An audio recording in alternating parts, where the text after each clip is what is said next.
right. Well, good morning, everyone. We're going to go ahead and get this meeting started. I think we have a good group here. So welcome and let's dive in.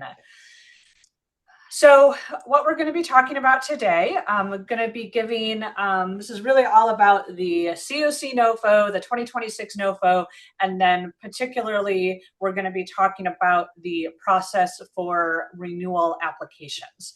But first, I'm going to give kind of an update overview of where things stand as of today. We're going to be talking a little bit about what is in the 2026 NOFO. I'll be giving an update on also where things stand with the new project applications.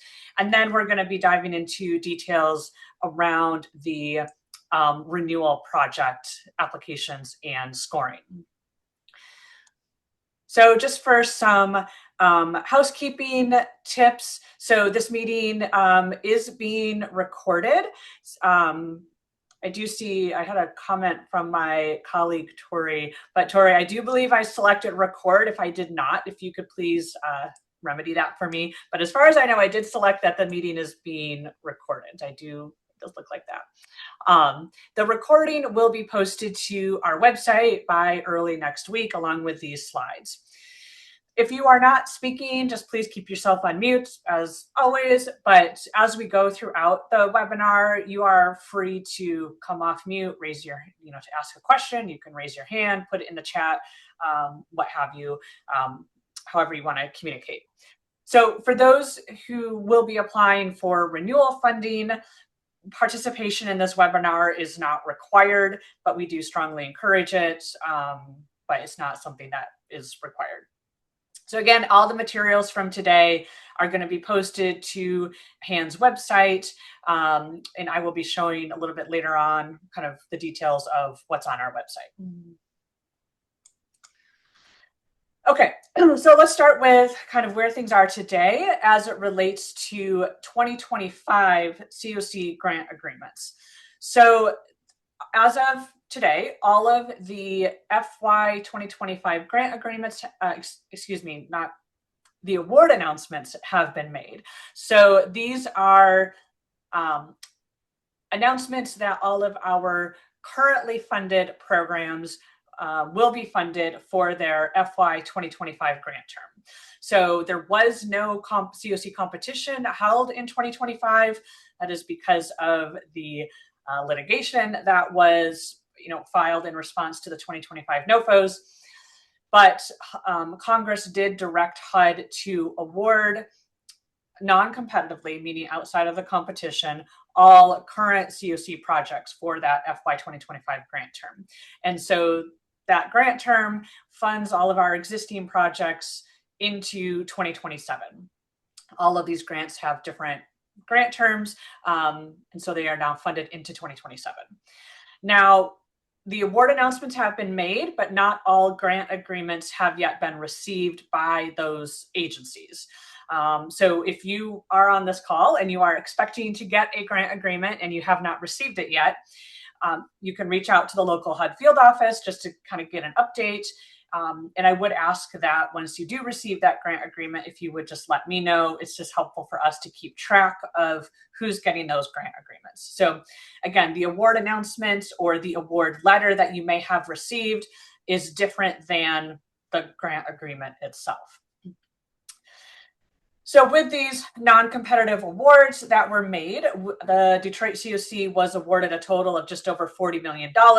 That includes all of our current projects, renewing them, and it does include our CoC planning grant as well. This chart is just a breakdown of what was awarded. As you can see in that new column, the only thing that's new is the planning grant. That's because it is considered new every year, even though it functions like a renewal. But again, because there was no competition in 2025, there were no new projects funded. So all of our existing projects were just renewed for another grant term. They did all receive a slight increase in funding due to adjustments that HUD made for increases in FMR or fair market rent and increases that HUD made for cost of living adjustments. So that's just a quick update of where we are with the current grants, again, that will take them into 2027. Okay, let's talk about the 2026 NOFO. So the 2026 NOFO has been released. It was released on June 1st. The CoC application, all of the project applications are due to HUD by August 26th.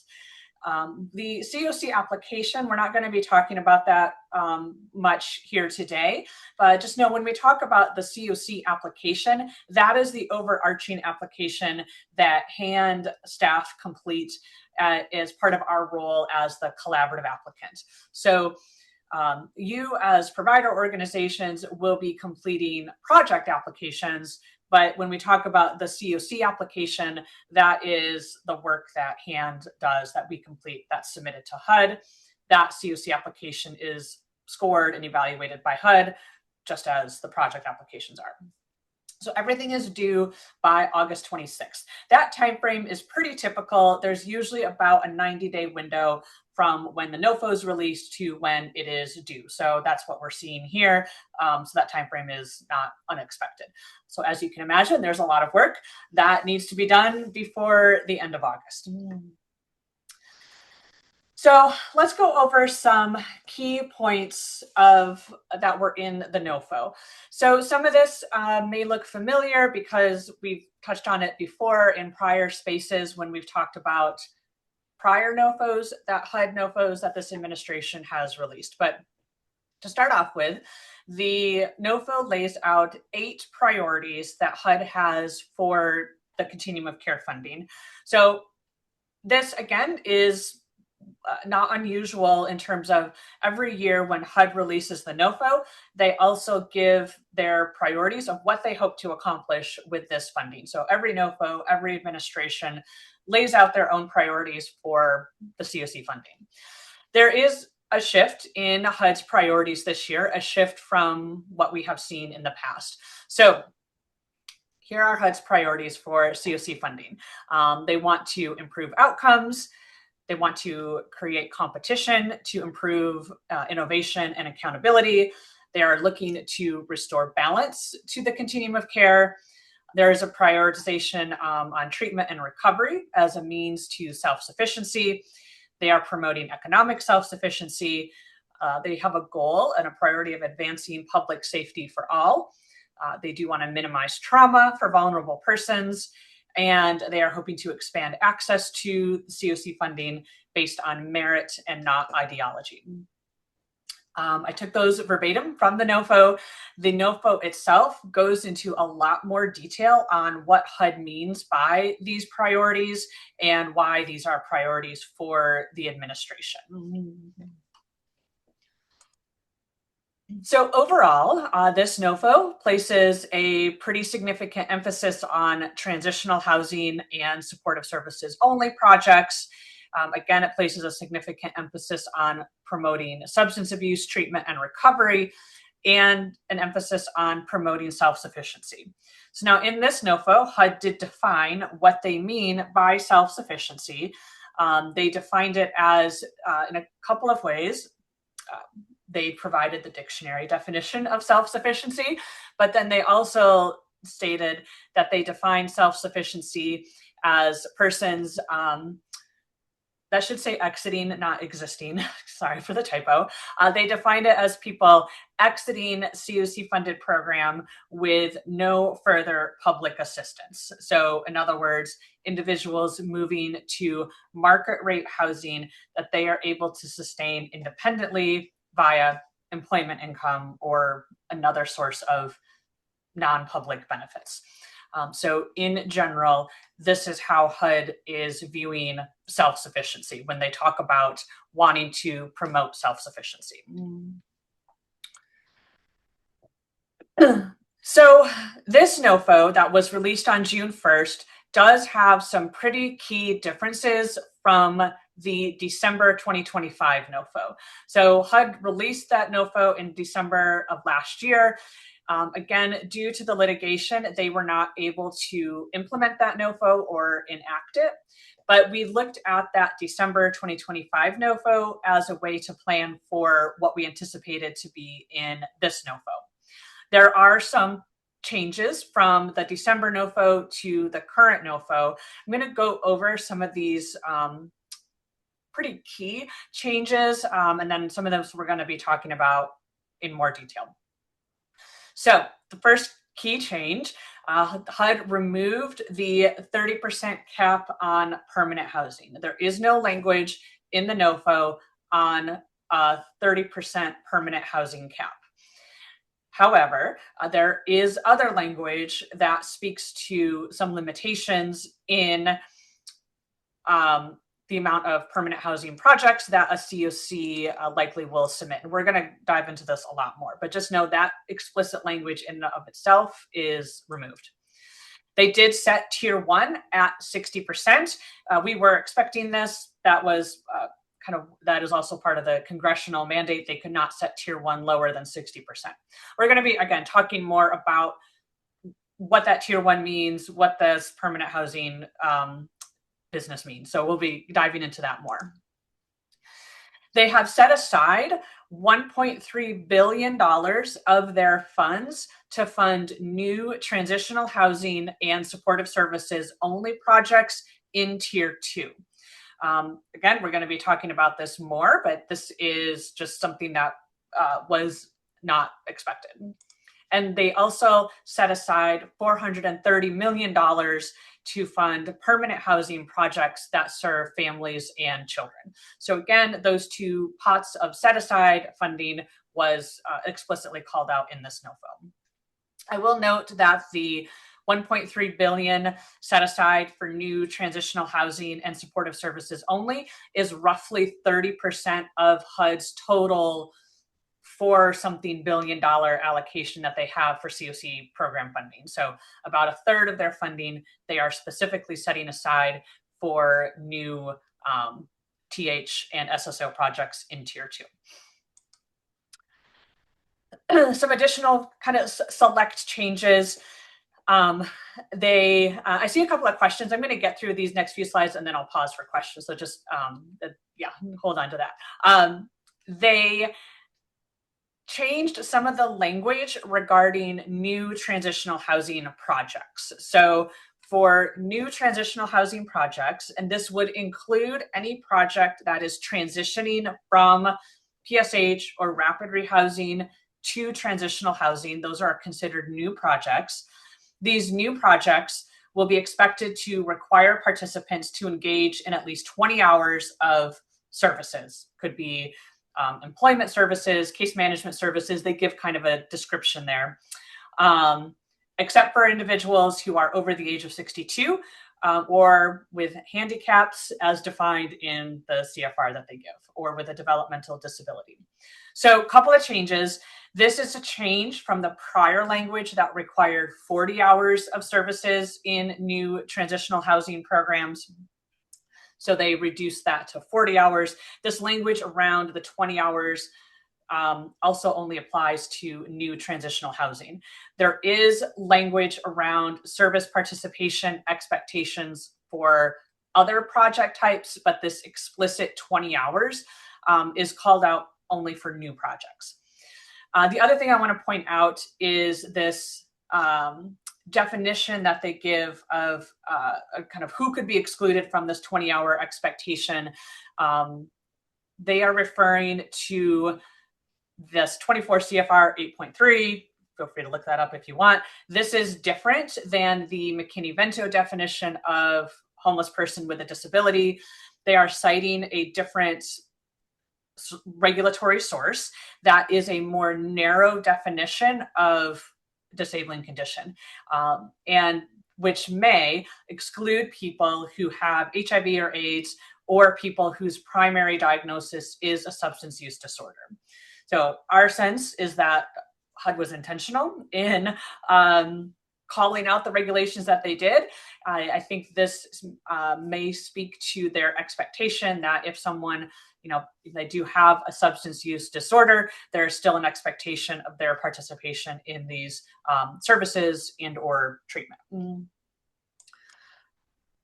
The last kind of slight change that I'll note is they did make some slight changes to wordings regarding project applicants not operating drug injection sites or safe consumption sites. They included the following language, which I just quoted here, just noting that that certification that the applicant will not operate a drug injection site, that is not a requirement, that program participants must be sober in order to receive services, or that they must participate in treatment in order to receive assistance, or be evicted for first-time violation of a drug-related program policy or lease requirement. So they added this language. It may have been in response to the lawsuits to try to soften some of their language. The one thing to note is, they do specify that sobriety, this language doesn't mean that they expect sobriety to be a condition of participation in services. It is interesting to me that they do call out first-time violation, which makes you wonder if they're expecting different action to be taken if there's more than one violation. But just to note that that is some language that was included in this NOFO, not in prior NOFOs. Okay. Okay, there's some questions in the chat, so let me pause to take those questions. So for Linda's question, do they state a time frame for people to become self-sufficient, example, without any public assistance? So their expectation is that people would be self-sufficient at the time that they exit the CoC funded program. So let's say you have a transitional housing program that's a 2-year program. Someone comes in and then they have 2 years, 24 months to be in that program. So HUD would expect by the end of their time in that program that they would exit the program to non-subsidized housing and that they would have employment income. That's kind of roughly what they're looking at. Kim's question, yes, transition grants are considered new. Transition grants are a little weird because a transition grant is applying, let's say in her example, from transitioning from permanent supportive housing to transitional housing. In a transition grant, if it's funded, that first year of funding, you would move from the project from implementing as permanent supportive housing to transitional housing. So for that first year, you sort of operate as both a renewal and a new, so you're kind of like both. But in HUD's perspective, it is considered new. And so then everything in the NOFO around new project applications applies to transition grants, just as would apply to a new project if you were, had applied for like new CoC bonus money or new DV bonus money. The new would apply to both. Kim's question about for the TH 20-hour requirement, did this apply to all members of a household and can school count towards 20 hours? So there's a lot of areas in the NOFO where HUD is vague and they don't necessarily give the level of detail that we would expect. My interpretation of that 20-hour requirement is that it would apply to the head of household or for the individual that made that household eligible, for the programs. So if that individual is going to school, then yes, that would count. If, let's say, you have a family and the child in the family was deemed eligible because of the parent in the household, and that child is going to school, as the children should, I don't think that child's going to school is what HUD means by this. They mean the head of household who is the primary, recipient of the services to build self-sufficiency. That's the individual that they would want to see participating in 20 hours. Okay, Linda's question, if they're including SUD treatment as a support service, isn't this a contradiction to not consider an SUD as an eligibility factor? So there are, if you read the NOFO, you will find inconsistencies throughout, and it's hard to know always kind of when there are some inconsistencies that pop up, what HUD always really meant, like which of the two sort of prevails. So that could be seen as an inconsistency. Yes. Mitch's question, has HUD provided guidance on what defines a PH project serving families and children to be considered for that $430 million? So that's a good question. I'm going to talk about that $430 million set aside in a few minutes. So I think I'm going to put a pin in that question, Mitch, and I'll come back to that. And Mike's question, and this may be what others are thinking, for those on this call who you applied for a new transitional housing program, you submitted your application either back in May or maybe back in January. In those applications, our local applications, we had language for TH projects to, will you require 40 hours of services? And applicants said, yes, I will require, because we aligned it with what we anticipated to be in that NOFO. So number one, as a new project applicant, you do not have to change anything right now. We are not going to, ask you to change anything, ask you to affirm, well, now will you just do 20 hours? I also am not anticipating that if your project is funded, that we're going to say, well, you have to provide 40 hours because that's what you said. We're going to align whatever is funded with what's in the NOFO. So, if that helps. So essentially, we're going to hold our applicants to the standards of what's in the NOFO, the current NOFO, so that 20 hours, recognizing that it is a change from what, yes, you submitted to us earlier this year. And I think Jane's question for that 430 million is similar to Mitch's, so I'm going to put a hold on that because I think I will get to that in some of the later slides. Okay. Good questions, and keep them coming. I don't think I see any hands, so if you do have your hand raised and I missed you, you can just come off mute. But okay. All right. A couple of additional items in the NOFO that I want to make sure folks are aware of has to do with the project risk review. So this is a part of the NOFO that I don't think we typically always talk about because there's usually not a lot there that's very exciting, just to be honest. So HUD always does a risk review of every project that is submitted to them. This is part of their standard protocol when projects are applying for funding. They will review, there's some standard items which are in this year's NOFO, like looking at agency financial controls, audits, some of the things that are pretty standard and not cause for concern. However, this year, there are new risk review items that have been added. And I should note that these risk review items are things that could cause HUD to not fund a project. And this would apply to either renewal projects or new projects, including transition grants. So I'm just going to kind of go through, and I just pulled these verbatim from the NOFO. So some new risk review items that HUD has added.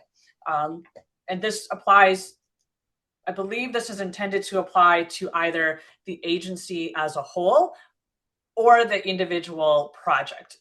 It's not entirely clear.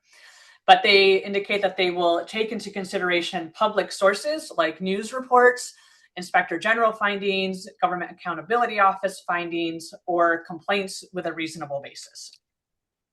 They will look at if either the agency or the project in question has a history of illegal discrimination, including illegal racial discrimination.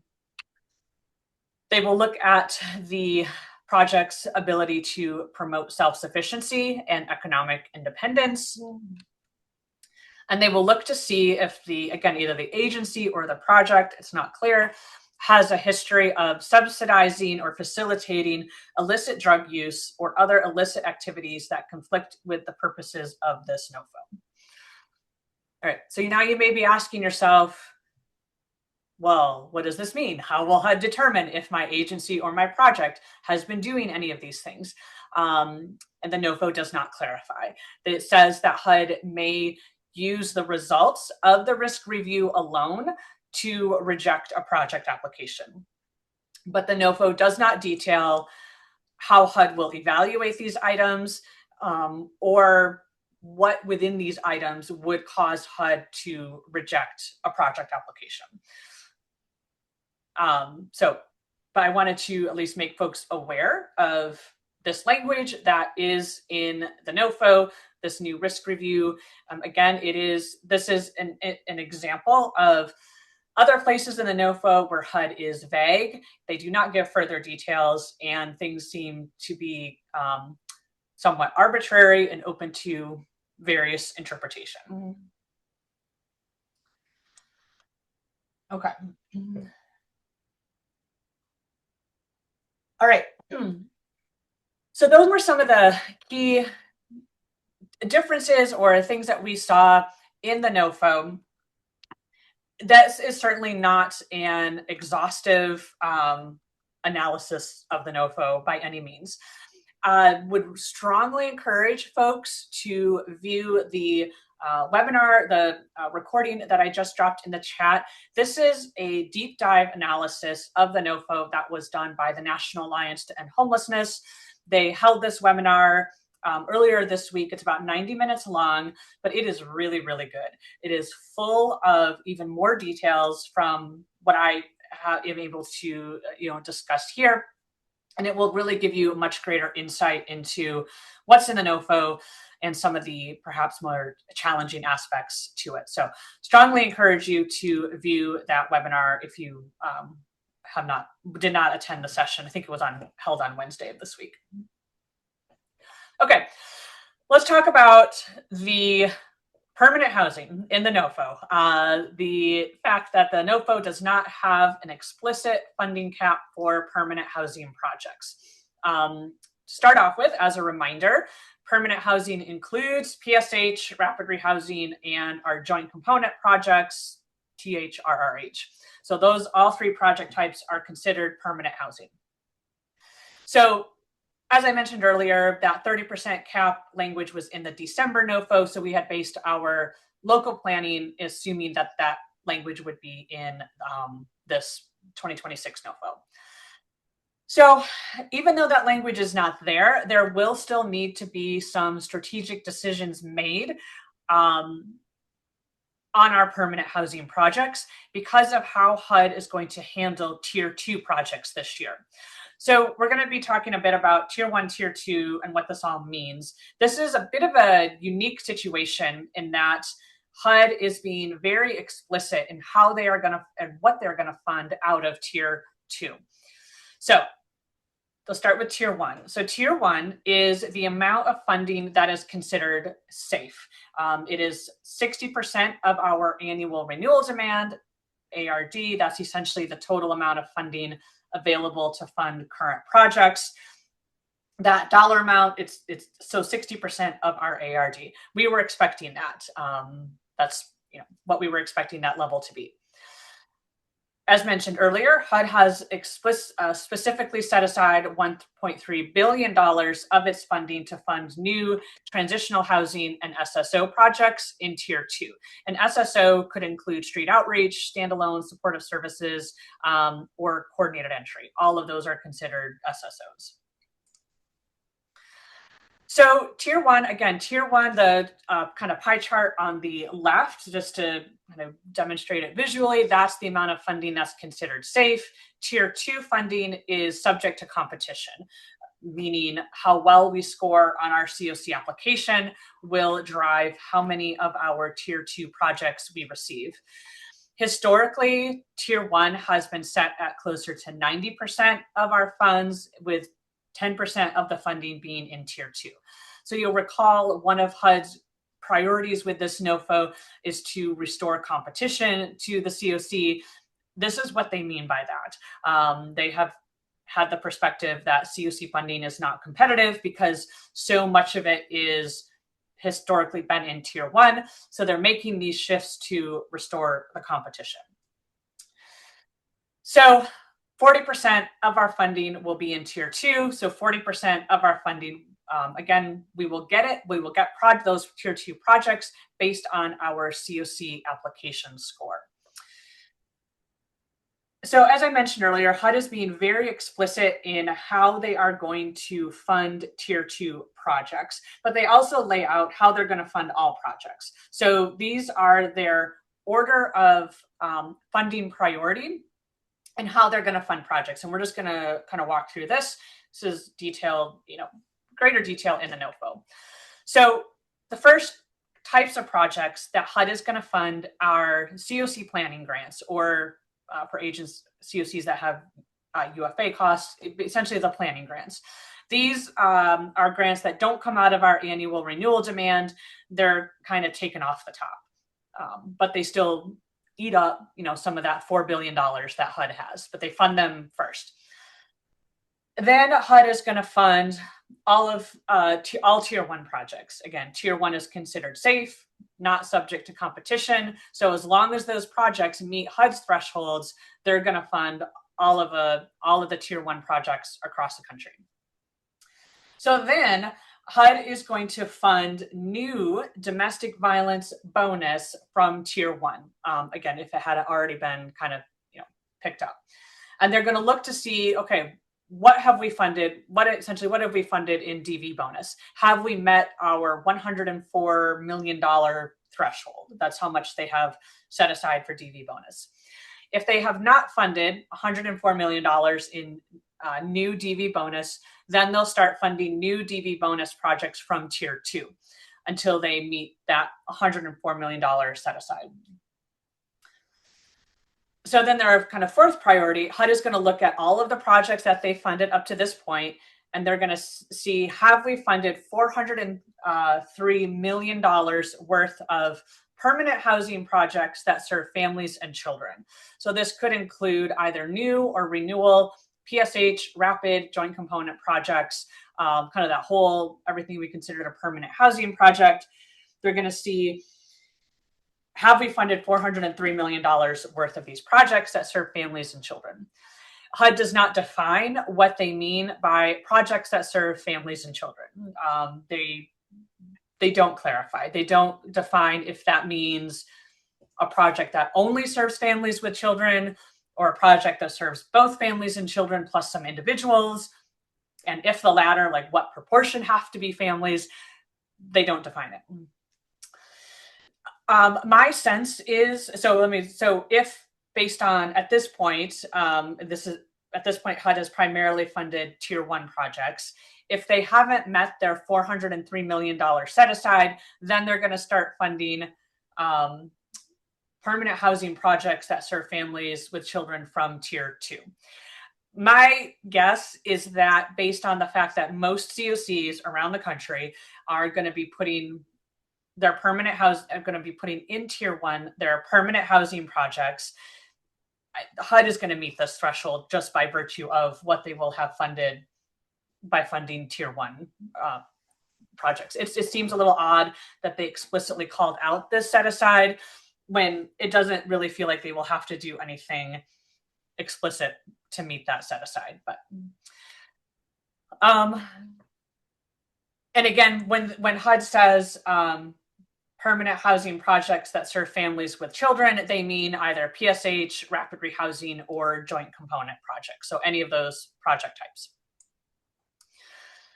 Okay, so now we're at kind of this fifth funding priority. So at this point, basically HUD has funded all tier 1 projects. They funded some DV bonus projects, and they funded the planning grants.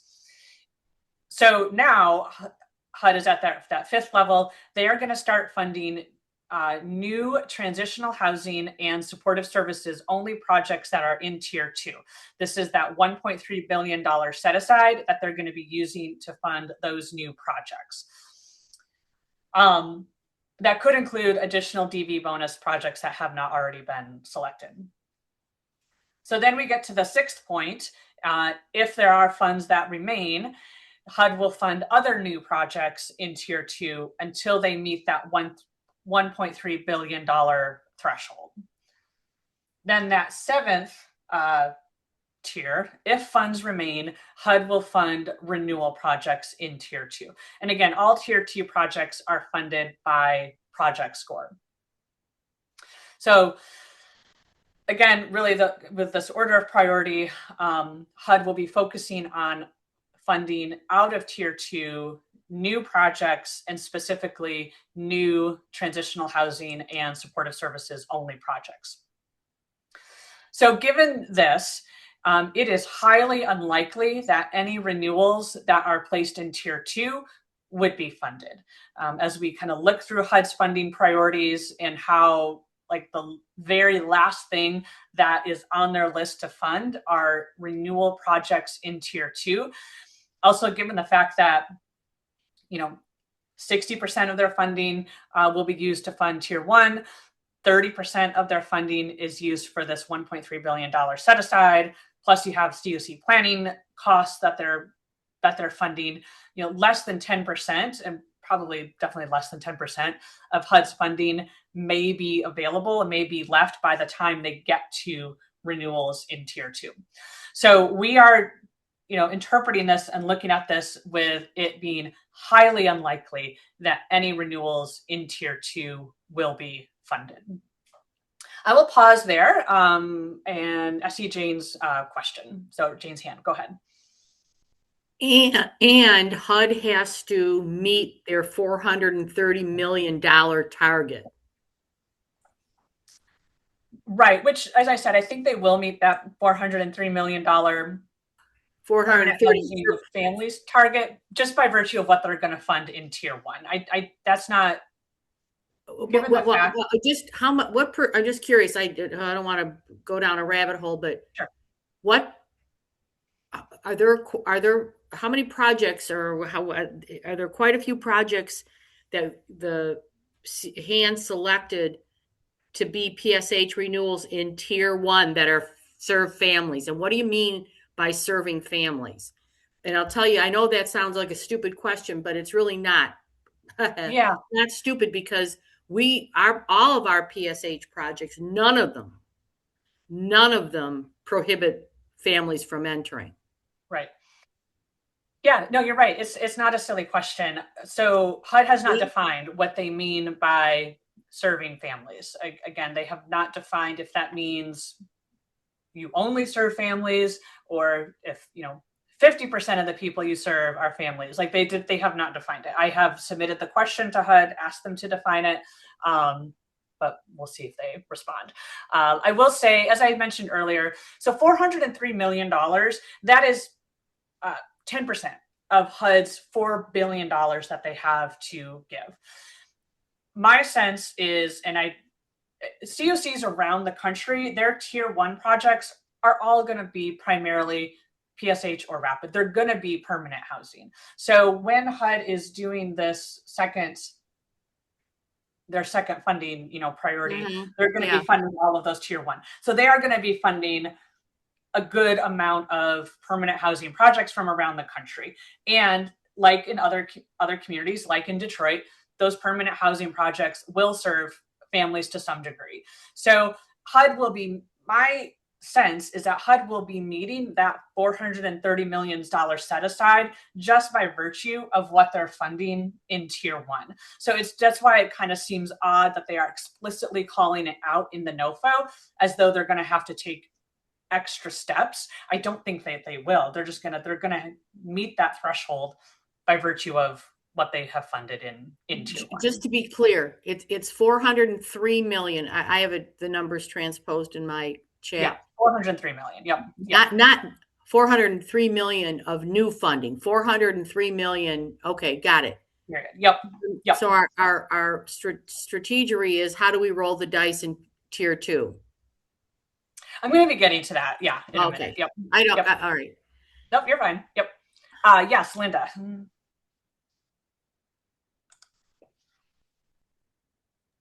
Yeah. Can you hear me? Yes, I can hear you. Okay. Okay. So my mind is kind of blown with these 7 tiers. So for example, the project, if we put a project in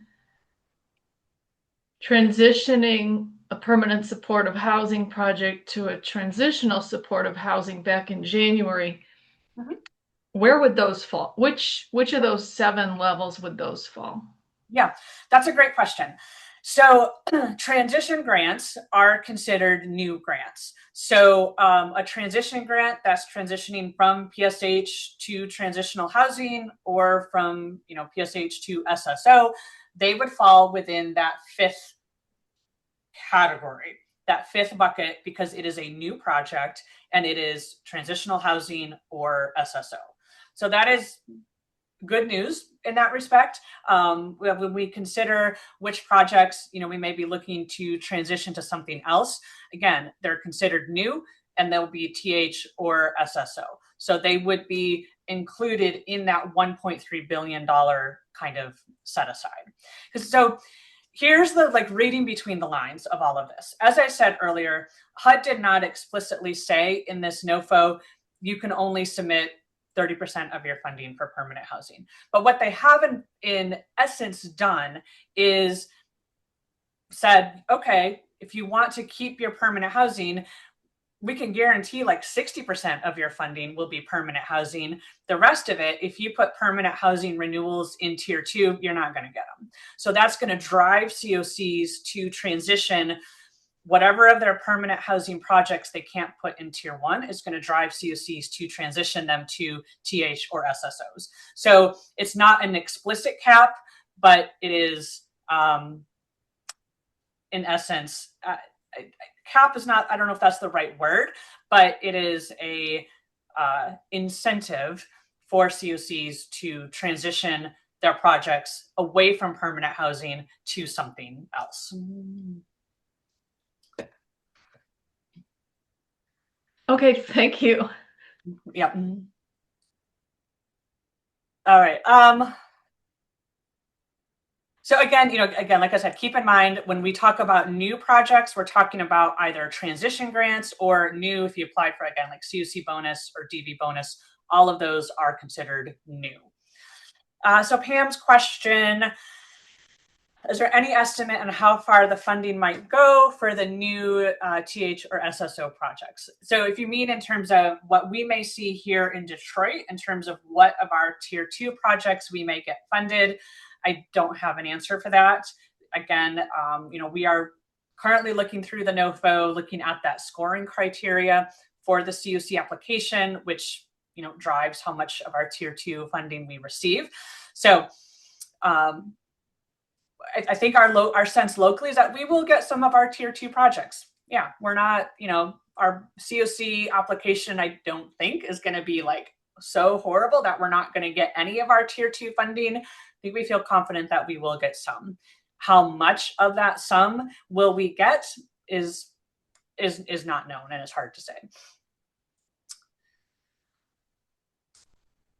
And then Katie's question, we are submitting project renewals for our PH projects in the hope. Okay, Katie, I think I'm going to hold on your question for just a minute because I think I might come back to it, but if I don't, we'll revisit it. Okay, so as I kind of have noted before, and this is going to tie into, the board decisions that were made earlier this month. So we're at a position now where we, the CoC, not HAND, but the CoC board, may choose, we're in a position where we may choose to submit a greater number of our renewal permanent housing projects in tier 1 than what we had previously planned.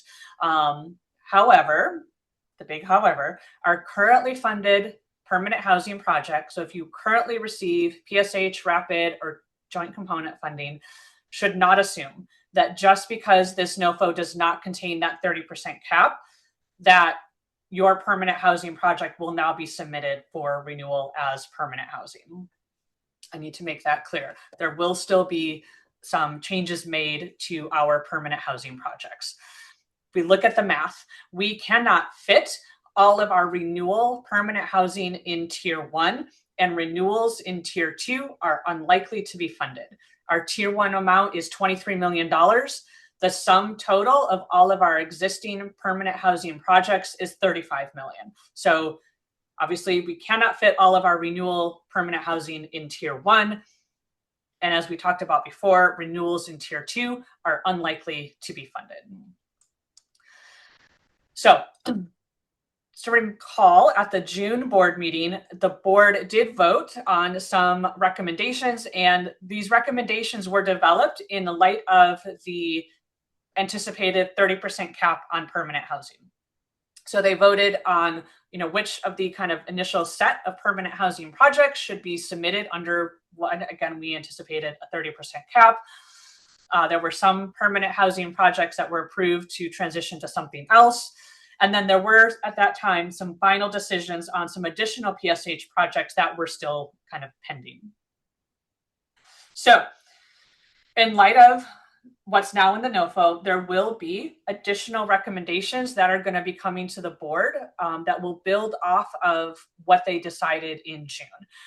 Those are currently being developed, and the plan is to bring those additional recommendations to the board in July. Just if we want to think about it in terms of like numbers, it looks like in tier 1, there may be room for about $5 to $7 million worth of additional permanent housing funding that could be placed into tier 1. Which projects that will be, we don't have that recommendation yet. We are going back to the committees that initially developed these recommendations. We met yesterday, meeting again next week to start working through how we want to approach this. My sense is that we are going, again, not going to start from scratch. We are going to be building off of not only the work that has been done over the past 5 or 6 months, but also building off of the decisions that have been made, and just really now looking at, okay, what now additionally do we have space to do, and what do we want to do with that? So I realize that's probably going to maybe a little unsatisfying because it's a little vague. We just don't have the recommendations or that ultimately that board decision yet. So Dawn, your question, the decisions that were made by the CoC board made decisions in June. So at their June 1st board meeting on, and I put those 3 bullet points on this slide. They're kind of high level, but there were an initial set of permanent housing projects that were to be submitted under, again, what we at that time thought was going to be the 30% cap. There were other projects that were approved to transition to something else. And then within that kind of package of decisions, there were still some PSH projects that were given kind of an additional opportunity to pursue transitioning. So there were still some sort of pending decisions on that. So if you have any questions, like specifically about how the June board decisions impacted your specific projects, happy to kind of communicate that to you directly if needed.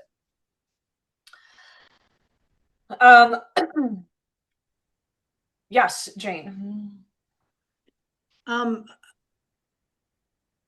The projects that My Side Health agreed or stated that they would be willing to submit as TH was because we weren't in the first round of 30%. So, okay, so my greatest concern is that the decision makers say, oh, they already agreed to TH, but they're not in the hunt for the 60% in tier 1, and I don't want that to happen. Sure, understood. Yeah, so I think Katie's question is getting to, right, so what does this mean? So this change in the NOFO language, what does this mean for me as a renewal application? I think I'm going to answer that again when I get specifically to talking about renewal projects. I feel like I'm just kind of kicking the can down the road here a little bit, but I do think I'm going to get to it. So let me hold on for just a minute. One more thing, Amanda, the $1.3 billion, is that the overall amount of money that HUD's throwing at CoC homeless, the NOFO? What is the $1.3 billion? I got lost. Sure. Yep. So HUD's total allocation for CoC funding this year is just over $4 billion. Okay. Okay. All right. So $1.3 billion is about a third of their total. Yeah. And what's that for? What do they say they have to do with that? With the rest of it? No, with 1.3. What's the 1.3 threshold? What does that mean? I must have missed something. Sure. So the 1.3, they are setting aside to fund new TH and new SSO projects in New. New. There's the operative. Okay, that's what I needed to hear, because Yep. that's a big deal. New. Yes. Yeah. Yes. Okay. Yep. So Yep. you can load your tier 2 with rules are not going they're not going to get funded. If they got to chip away 1.3 billion for new, that's huge. Right. Yeah. The sentiments that I, again, and this is not just only based on Amanda's thoughts, but based on my conversations with colleagues from around the country, based on what we've heard from the National Alliance, it is highly unlikely that any renewals in tier 2 will be funded. Mm-hmm.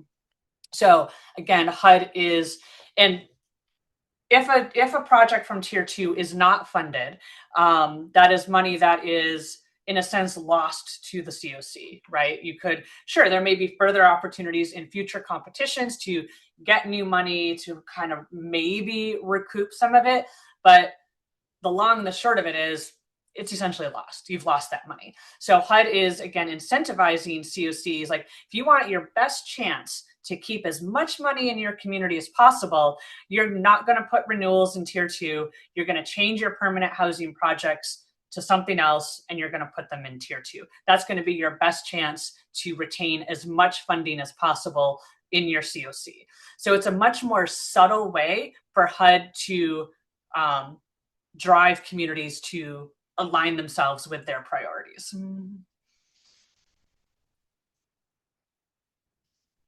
Well said. Okay. All right. I know there's a lot of questions about renewals and transition grants and what's happening. I want to touch on a couple of additional things before I think we kind of get to that. So first, some resources here. Again, the National Alliance to End Homelessness. I've referenced them a couple of times. I would really encourage you to sign up to get their newsletters if you don't already. They are a wonderful resource. And again, you'll be able to get these links when I send the slides out. I did feel, obligated to at least put HUD's website there with the CoC competition information. It may or may not be the most helpful resource these days, but that is where HUD will be posting information about the competition. And of course, you will be hearing things directly from me. Okay. I'm going to take just a few minutes to touch briefly on new project applications. And in this sense, I mean agencies that have applied for either new CoC bonus or new domestic violence bonus funding. So in this next few slides, when I say new, I'm not talking about transition grants. I'm talking about new, brand new CoC bonus or DV bonus. So just by way of an update on kind of what's happening, because you turn those applications in and you might be like, what is going on? So those applications were submitted either back in January and then you reaffirmed, yes, I want my application to still be considered, or you submitted it in May. Now our local new project application submission period, closed on May 8th. So all of these applications are currently under review. They're being reviewed and scored using that scoring criteria that we published in our RFP. So the review process is happening. We anticipate that the CoC board will be voting in August on which new projects will be submitted to HUD. Again, this is our kind of typical timeline. So just a reminder, the CoC board will decide which projects to submit to HUD, but ultimately HUD makes the final funding decisions. And we anticipate HUD to make those funding decisions by the end of this year. For those projects that are funded, we anticipate then that the grant agreement for those projects, like the funding, would actually start being available the latter half of 2027. So if you are a new project applicant, and if your project is selected for funding and it is funded by HUD, don't expect to get a grant agreement starting in January. It's going to be another probably 6 to 9 months before you get that grant agreement and before you can actually start incurring costs. typically we tell folks to anticipate that grant agreement to come in like the fourth quarter of the year, so towards the end of 2027. So just to kind of keep it real in terms of what you're looking at if you're a new project applicant. For CoC bonus funding, we have, with the NOFO, that also informed us how much of our CoC bonus money we have. We have $5 million in CoC bonus funding. So this can fund, a variety of new projects, TH, street outreach, SSOs. If we have funding from renewal projects that are not going to be submitted for renewal or that won't be transitioned, that may be an additional source of funding that we can reallocate and add to that CoC bonus. We won't know that final amount until about July. It's not estimated to be more than a couple $1 million, maybe, if that. So the total amount of funding that we will have to fund these bonus projects is unlikely to exceed $7 million. We have $68 million worth of new project applications that are under review. And that dollar amount is high because some applicants requested multi-year budgets, which they were certainly allowed to do, in their application. But there are 41 applications for the CoC bonus money that is currently under review. And again, that includes transitional housing, street outreach, standalone SSOs, and coordinated entry SSOs. So I guess I just want to make it clear that the local application process and this local competition for CoC bonus is highly competitive this year. Just kind of looking at those numbers, I wanted to give a sense of the volume of applications that we have in comparison to the amount of funding that we will have to allocate. So we have another pool of funding called domestic violence bonus funding. This is a separate pool of funding to fund only domestic violence DV projects. We have 3 applications that are under review. We have a total of $5 million in DV bonus funding to allocate. We received a total request that are under review of $9 million. Again, those are 3 DV bonus projects. So while it's a little bit less competitive than the CoC bonus in terms of that comparison of the funding available versus the volume of applications received, it is still competitive. So again, if you applied for DV bonus funding, just wanted to provide this information so you are aware of where things lie. Okay. I am going to get to renewal stuff. Don't worry. Folks are probably wondering why I'm prattling on. I want to talk about the timeline, though. And these dates in this timeline are specifically, certainly calling out the renewal application deadline, as I guess is my intro into the renewal project process. But also just to give you a broad view of the timeline and the dates coming up this summer. So of key importance is June 30th, 11:59 p.m. Renewal project applications are due. Throughout the months of, starting now, June and July, we are reviewing all project applications, new project applications, renewal projects, etc. That the July 6th board meeting, that's where we anticipate the board to take a vote on, again, this additional set of permanent housing recommendations.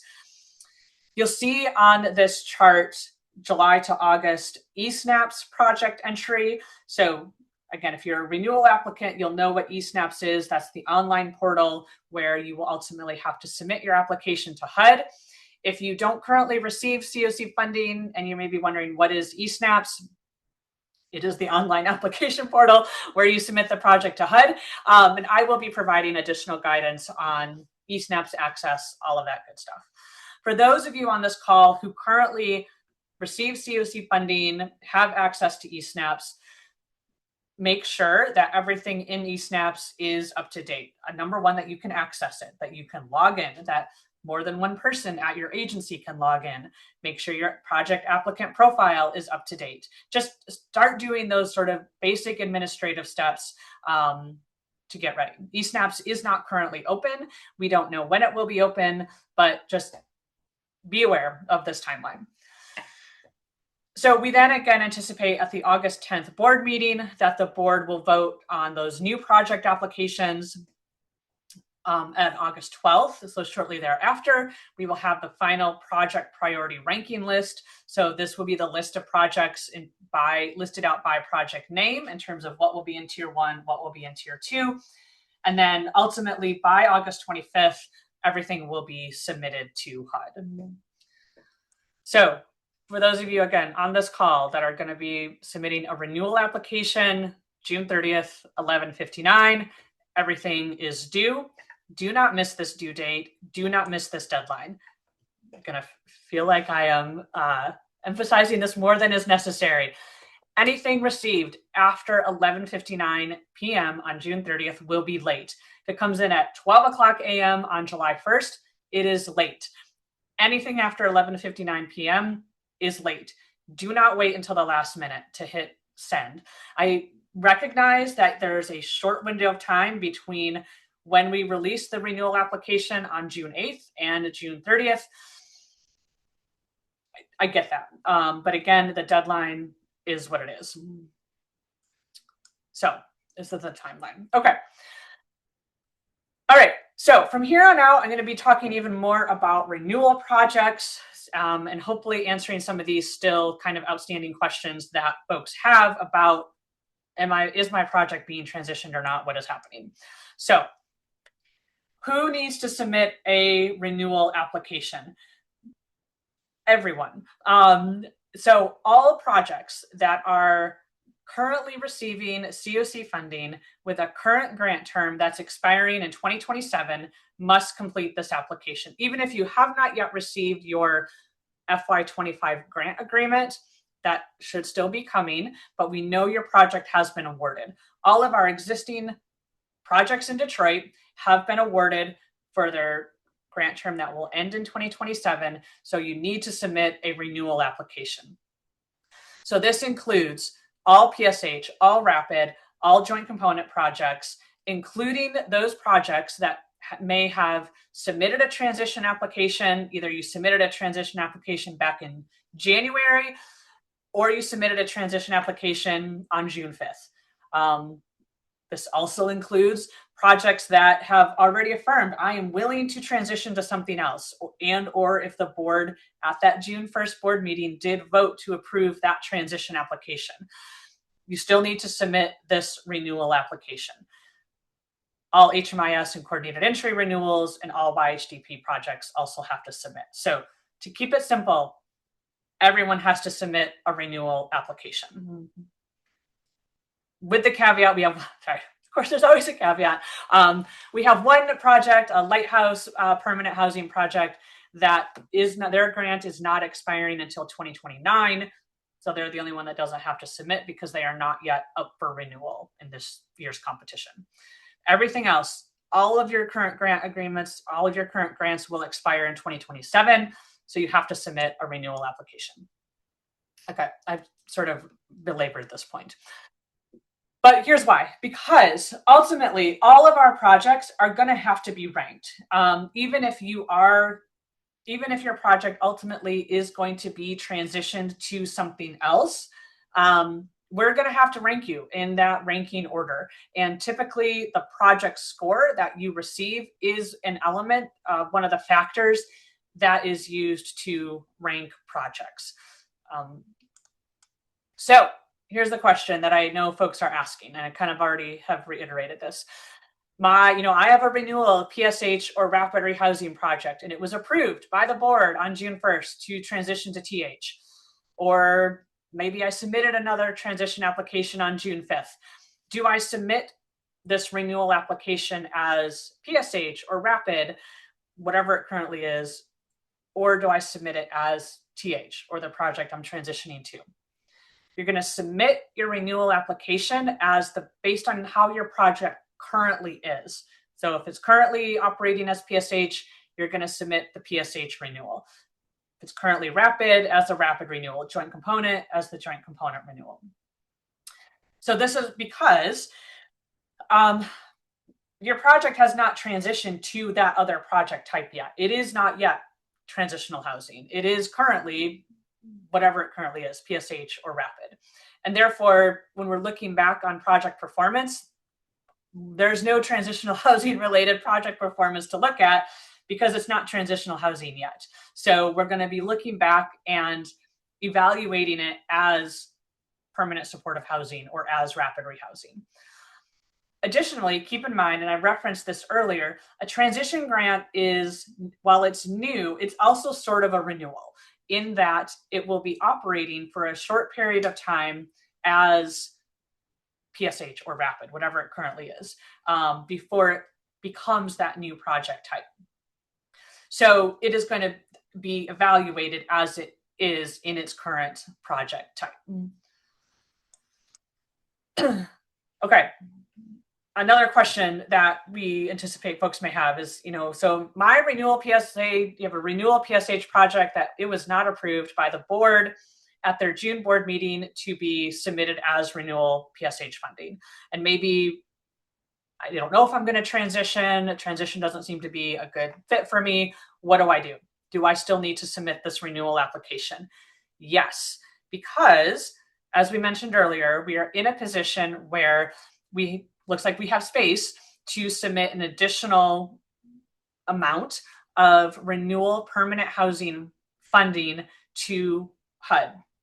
And so in order for us to fully consider kind of everything, we do need the renewal application to be submitted. So some additional questions going to the chat. I understand, again, if you submitted as a transition grant, maybe, and if you were a part of the group of projects that at the June 1st board meeting, the board voted to approve to transition, particularly maybe if you were a rapid rehousing program or one of the PSH programs, you may be wondering, am I still going to be expected to transition? Or again, what type of project application do I submit now? So to that second part of your question, you're submitting your renewal application or the type of project that you currently are. So if you're currently PSH, you're going to submit as a PSH. If you're currently rapid, you're going to submit as a renewal rapid rehousing. Now that we are revisiting I don't want to say, maybe that's not the right word. We are taking a look at the opportunity that is now available to us with this additional, let's say, space to submit more permanent housing projects. And so those conversations are being had in terms of, okay, what do we want to do now that we have additional room, it looks like, to submit additional permanent housing projects? I don't have an answer for that because in terms of which projects are now going to be submitted additionally as permanent housing, I can't answer that today because the recommendations haven't been developed, the board decisions haven't been made.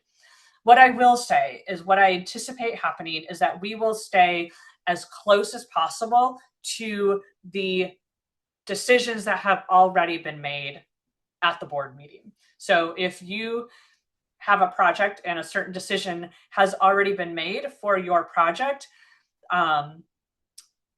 in most instances, it's likely that that decision will carry through. I realize that's a little vague, but just please understand that I can't give specifics because we are still having those conversations. So your local application that you're going to be, your renewal application that you're going to be submitting, it's not necessarily in hopes that, okay, through this renewal application, I will now be able to be submitted as PSH and I'll be in tier 1. We are looking at, again, we're having these discussions on which additional projects to submit as permanent housing. We're really focusing on, again, the information, the data, what has already been worked through over the past couple of months. But at the same time, we still need your project to submit your renewal application kind of for some of these reasons that I just noted. We're going to ultimately are going to have to rank these projects. We're going to need data on them to do so. And we're going to look at that data based on how the project performed as a rapid rehousing, as a joint component project over the past year. Okay, okay. Yes, Jane, I'll take your hand and then I'll go to the questions in the chat.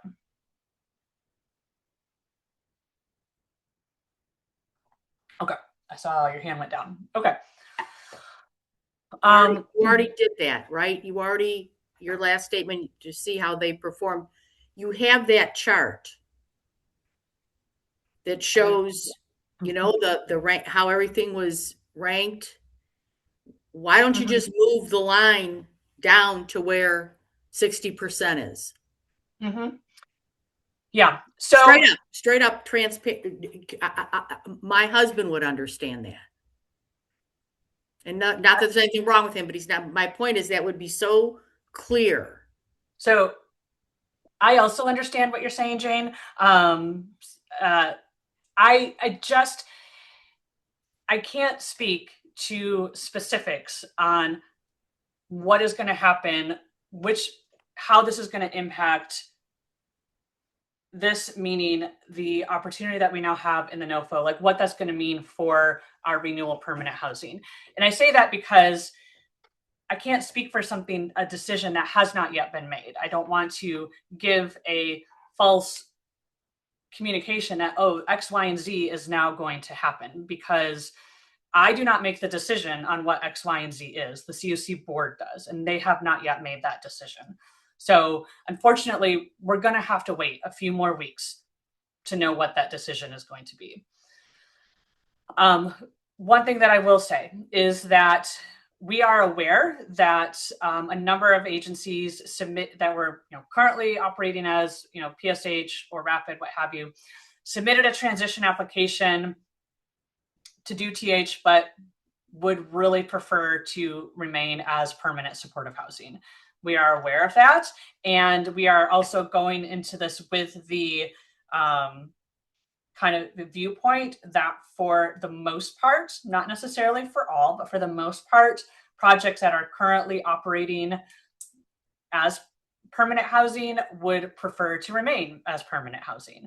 That is something that we are, aware of. So Linda, to your question, we just lost it. Why the project we submitted as a PSH transition to transitional housing would be submitted as a renewal. So I know that's, it may feel convoluted, but again, so let's say your PSH project moves forward, it's submitted to HUD as a transition grant to transition from PSH to transitional housing.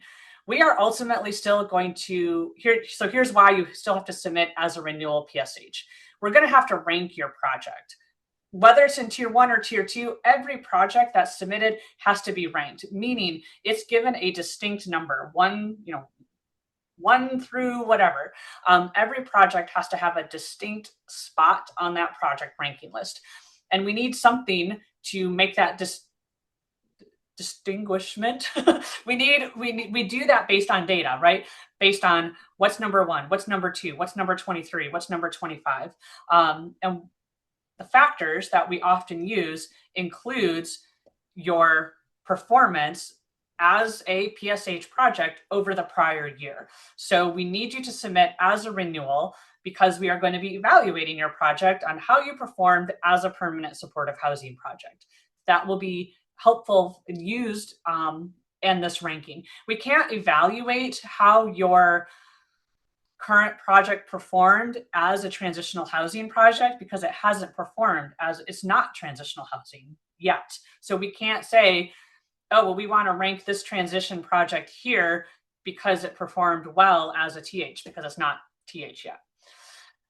Also, while a transition grant is going to be transitioning from PSH to transitional housing, and so from HUD's perspective, it's considered new, it is still in some ways a renewal. You will still be operating as a permanent supportive housing program for some period of time.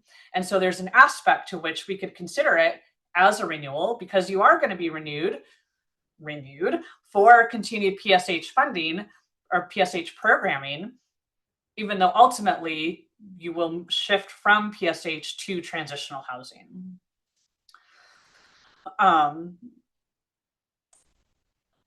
And then your second question is, you submit a renewal application for your PSH project to be funded as PSH in addition to the transition. So the renewal applications that you have to submit, you only have to submit one for your whatever you are currently receiving funding for. So again, you may not have yet received the grant agreement, but your 2025, FY2025 funding. So for Linda, for your case, you have one grant, one project. You're going to submit one renewal application, one PSH renewal application. You're going to submit the renewal application based on what you currently receive, meaning what is currently active receiving funding and what will be receiving funding into 2027. So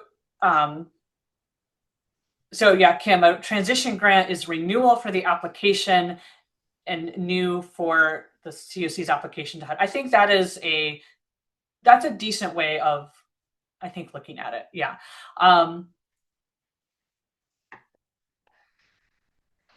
Yeah.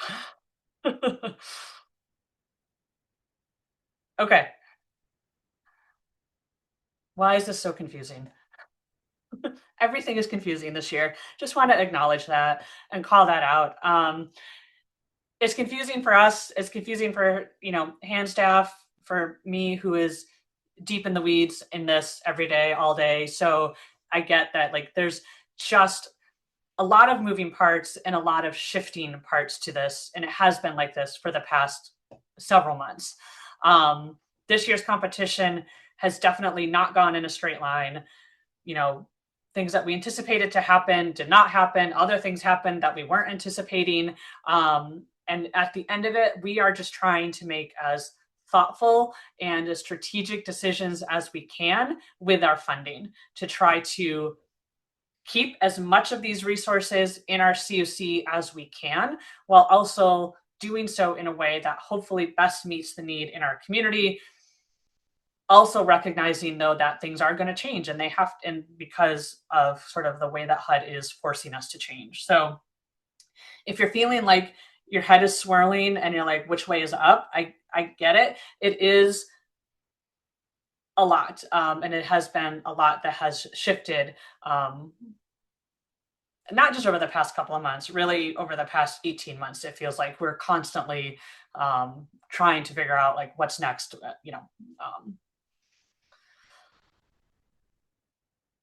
Okay. I do want to get into some details on the renewal application itself in terms of some of the scoring criteria. But can I answer anything else regarding what do I have to submit and or why?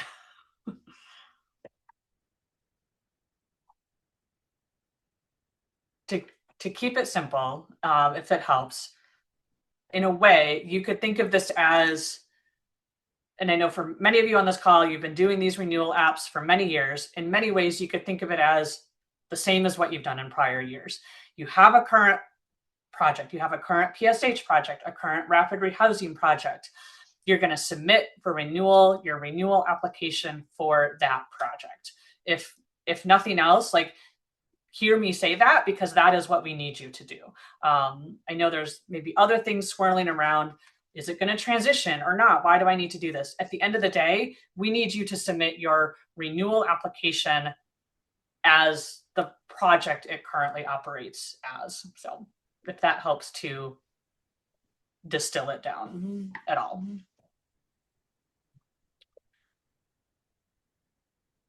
Okay. In light of time, I'm just going to kind of keep going, because I do want to talk about some aspects to renewal project scoring. So again, when I'm talking about renewal project scoring, we're talking about your current project type, whether it's PSH, rapid, joint component, coordinated entry, that project, and we're looking back over 2025. So everything that we're talking about with scoring, that's sort of the framework that we're looking at it from. So we're looking back over 2025. as you may recall, earlier this spring, we developed and we released some evaluation and scoring criteria. So some things that went into it when we created this scoring criteria. We looked at what we scored projects on in last year, which looked back on 2024.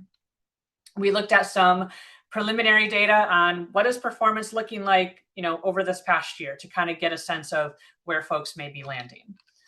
We also incorporated some things that we anticipated would be in the NOFO, including employment outcomes, exits to non-subsidized housing, and service participation requirements. And you are going to see those 3 elements in the scoring criteria. We had a public comment period that was released for public comments. We got some great comments. They were received, and the responses to them are posted on HAND's website.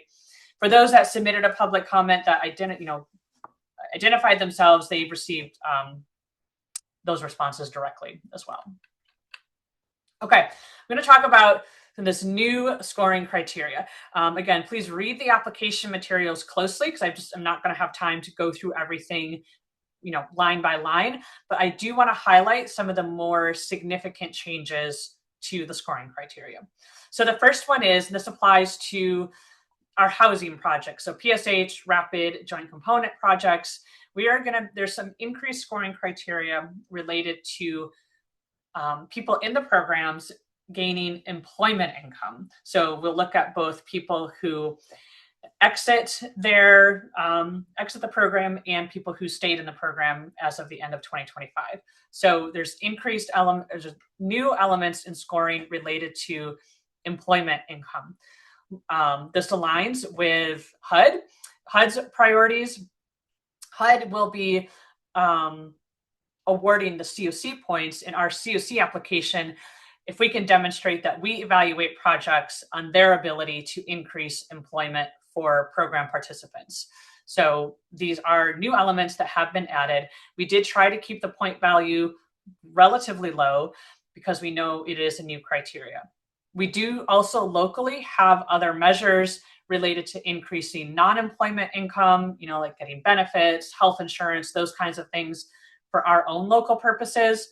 But again, to align with HUD, we did include this new criteria. And I see some comments in the chat. I get that this feels unfair. Not only this one, but there's some additional ones too. So all transparency, we typically try to avoid incorporating new evaluation criteria without giving projects a heads up that this is coming. Given the way that this year has happened and with the NOFO, we knew that HUD was going to be evaluating us as a CoC. Let's just say we knew. We had a strong sense that HUD was going to be evaluating us as a CoC on some of these measures. These are measures essentially related to self-sufficiency, and that if we did not include them in our local competition, it would ultimately cost us in the national competition, and it could put our funding at risk. So I get it. There's a lot of things in the CoC application itself that we are also being scored on that we were not given a heads up on, which I don't know if that helps at all. But this is the unfortunate reality that we are facing. So, and these were comments that came up during that public comment process. And these were things that the committee wrestled with in terms of, to what extent do we include these new criteria that we've not given providers a heads up on? One thing I will say, employment outcomes have always been a part of what we have looked at. So employment in and of itself is not necessarily new. It is being perhaps heightened a little bit more than it has been in the past. Additional new criteria: exits from housing programs, so rapid, PSH, and joint component, to unsubsidized housing. Unsubsidized housing includes friends or family on a permanent basis, rentals, a rental unit without a subsidy, or a unit that projects own or that individuals own without a subsidy. So essentially anything without a subsidy. this is something that, again, HUD will be awarding us as the CoC points if we can demonstrate that not only do we evaluate on this, but that if our projects are exiting people to unsubsidized housing. Again, locally, we do have other measures related to other permanent housing destinations, whether it's subsidized or not. And we do include a measure for retention in permanent supportive housing. And those other measures, what we typically include, the exits to any permanent housing or retention in PSH, they are worth a significantly greater number of points than the points that could be earned for exits to unsubsidized housing. This is another one of those measures where it may feel like this has just been sprung on folks unexpectedly. That's why we did try to keep that point value relatively low for it. I will say that in looking at some of the data, it's not as bad as I think maybe we're fearing. Some projects did okay at exiting folks to unsubsidized housing. So that was something that we did take into consideration.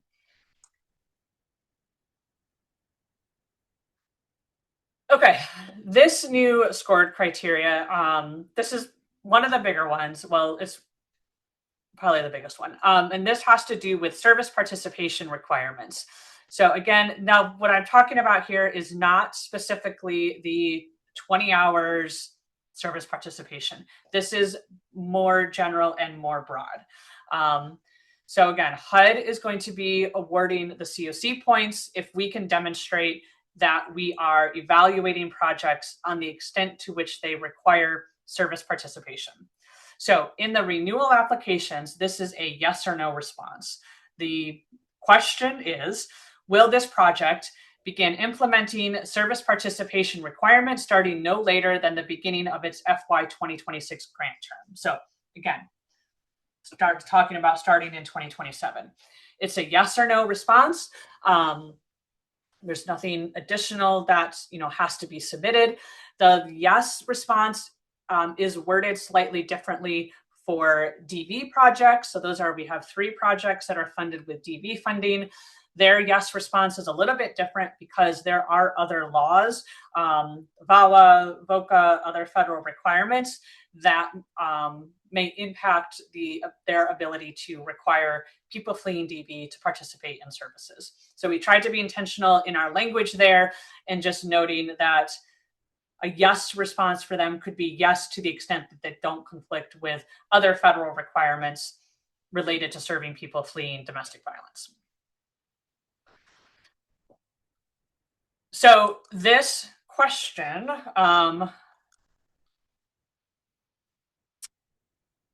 again, so just touching briefly on why we included this question.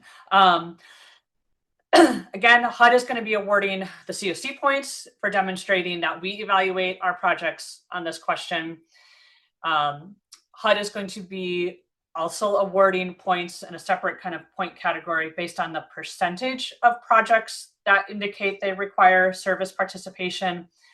And if projects that end up in Tier 2, renewal or new, which again, unlikely we'll have renewals in Tier 2, they are going to be more likely to be funded if they affirm service participation. So there are several, again, this is HUD's way of incentivizing CoCs and projects to do what they want.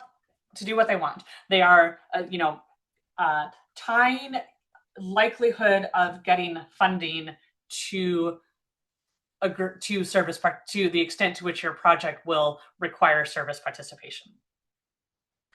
So if you look at the renewal application materials, you're going to see that this component is worth 24 points. And you may say, goodness gracious, that is a lot of points for this one new question that is a yes or no response. Why is it worth so much? So we developed these scoring criteria based on, again, the December 2025 NOFO. In that NOFO, there was language that said the CoC would look, that HUD would look to see if the CoC in their local competition if 25% of the points that they assigned to employment outcomes, returns to homelessness, and service participation, if those three factors that the CoC locally scored their project on totaled 25% of the points possible that a project could earn locally. So there was that kind of 25% like threshold.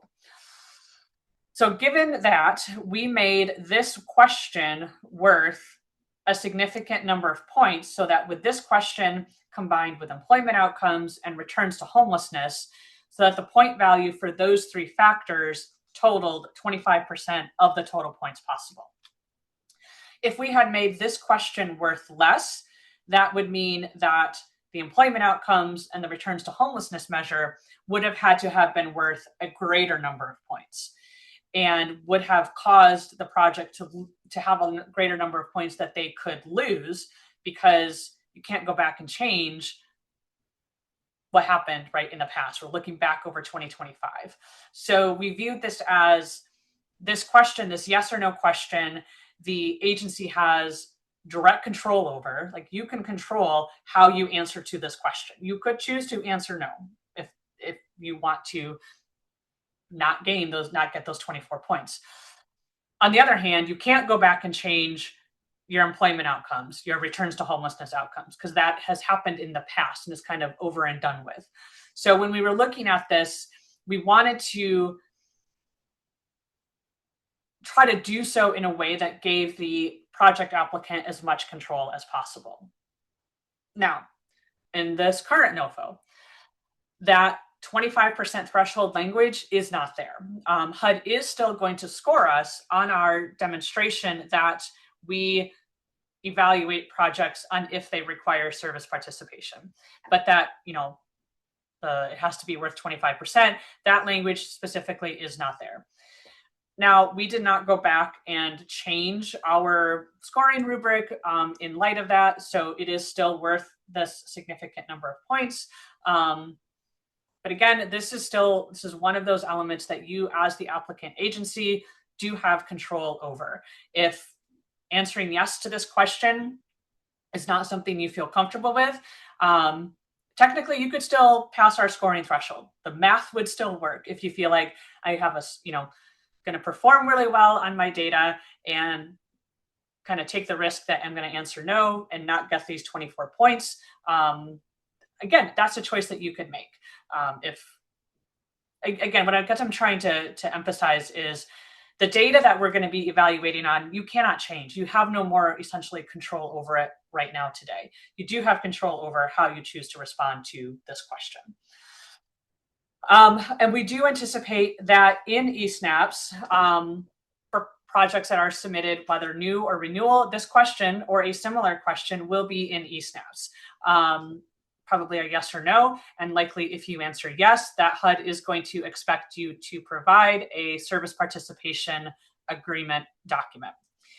We do have some efforts underway to create a kind of standardized agreement. We're going to kind of see how that is shaping out. I will say, at this point, HUD has not given, and I don't know that I anticipate HUD to give additional guidance on what's expected with service participation, meaning, if someone doesn't participate in services, does that mean I have to exit them from my program? Does it mean that I need to take other action? Again, and I'm thinking apart, other than that, like 20-hour requirement that HUD says, what are the expectations? So HUD has not defined that. And I don't think that they will. This is kind of what we have to go on at this point. Okay. I've seen a lot of questions in the chat on this, so let me pause to look at them. So Pam's question, for those of us that only submitted a new project application, will we have the opportunity to clearly indicate these three critical measures, given that transition projects ultimately end up being new projects for HUD? So if you submitted a new project application, at this point, there's nothing additional that you need to submit to the CoC regarding these three measures. What because what we're kind of all talking about right now is for renewal projects. Now, again, if your project is selected to be submitted to HUD, will this be something you will have to respond to in eSnaps, the online application portal? Maybe. I don't know. We don't know what eSnaps looks like. There were questions in the new project application regarding, I think this was particularly for transitional housing, regarding service participation and if your project would require services. So we did try to incorporate, I guess, some of that language there. I hope that helped clarify it. Pam, if it didn't, feel free to clarify. So Jane, yep, I see your comment. Again, we're working on that kind of some kind of standardized service participation agreement. Our meaning kind of this, hands perspective on this is that we don't want to get to the point where people are being returned to homelessness because they fail to meet with their case manager one time, right? Like that may feel like a little extreme, but we don't want to get to that point. Yeah, JPIF, I know. Historically, we were told service participation was not to be enforced because you're talking about housing first, which is how we have been operating for the last 10 to 15 years. Housing with the housing first perspective, meaning our focus is first on moving people into housing, and then we wrap services around them, and services are provided to the extent that that individual chooses to participate. HUD has made it clear that they believe housing first is, in their words, a failure. This is their language that they have used multiple times over the past 18 months. So HUD will not enforce a housing first model. They are moving away from it. And this language around service participation requirements is evidence of them moving away from it. Okay.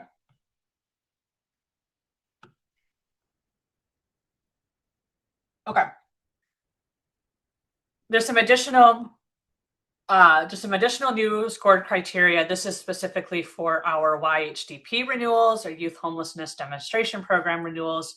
All of our YHDP projects are being renewed competitively this year, meaning they do need to be scored, evaluated, and ranked.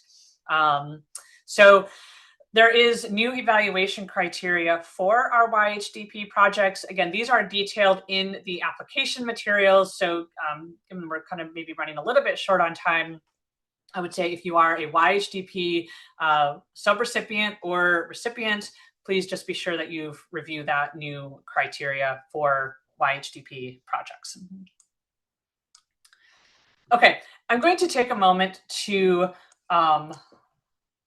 go over some of the, some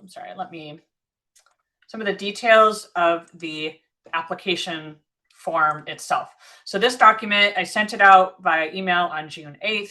It is also posted to our website.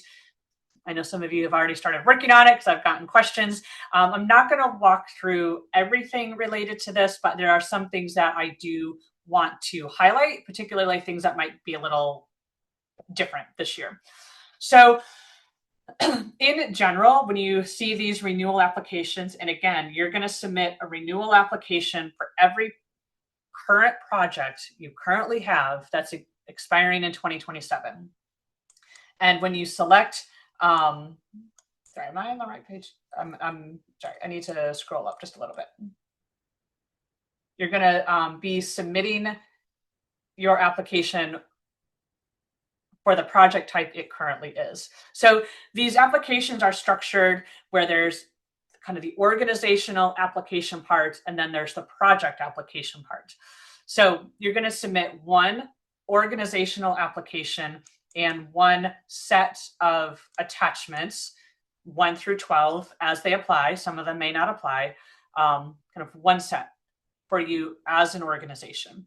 For the project application, you're going to submit as many project applications as you have. So if you have one project application. If you have 4 projects, you're going to submit 4 project applications. So the organizational application. some of these questions are really straightforward. They're the same questions we've used for years. So I'm not going to dwell too much on that.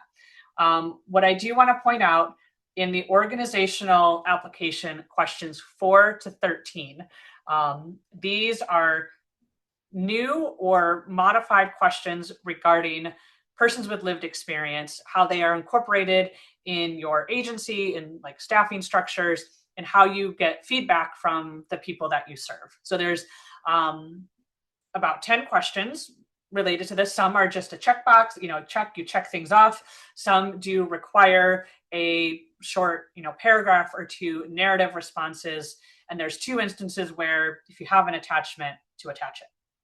So for the most part, because most of the folks on this call, you are the direct recipient for your grants, and you don't sub-grant out anything. And as a direct recipient, your agency directly provides the housing, the programming.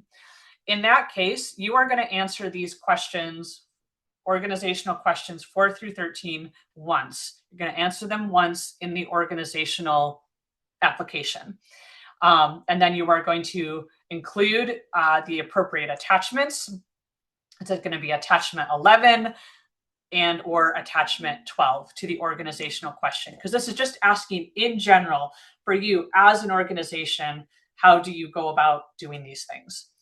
You're going to see these same questions in the project application, but you're not going to answer them in the project application because you've already answered them in the organizational application. Now, the caveat to this is if you are the direct recipient and your agency does not provide direct services to people experiencing homelessness, but you sub-grant the money out to projects that do, and they are providing the direct services. I will use HAND as an example. HAND is the direct recipient for YHDP funding. We sub that YHDP funding out to the nonprofit service providers who provide the direct services. HAND itself is not a direct service provider. So for these questions, for the YHDP projects, we are not going to answer organizational questions 4 through 13. Rather, our subrecipients are going to answer these questions in the project application. So if it's your subrecipients that provide the services directly, they will answer these questions in the project application. Okay. So within the organizational application, these questions around persons with lived experience are the bulk of what needs to be answered. There are some informational questions here. Again, those are not scored. It's helpful information for us. So we do ask that you take some time to answer it. Let me also, note the attachments for the organizational piece. These are straightforward that we've asked for in the past.